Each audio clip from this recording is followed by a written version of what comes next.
Good morning from Grand Family Farm. Well, the boys got a lot of Jeep projects going on right now. Hodo started with the mess up here before the gravel. We got it moved down there. That YJ project right there. And then there's more parts to that project right here.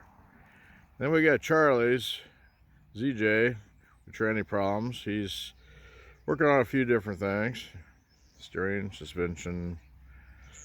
And then Doc has this YJ, which he just put a 4-liter in. So he swapped it from the 4-cylinder to 4-liter. He's got to finish the wiring, exhaust, and all kinds of neat stuff.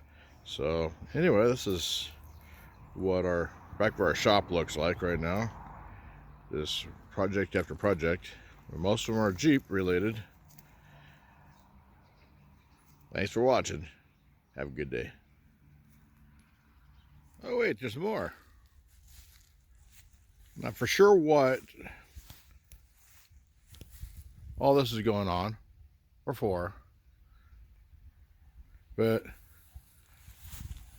this is also Jeep parts.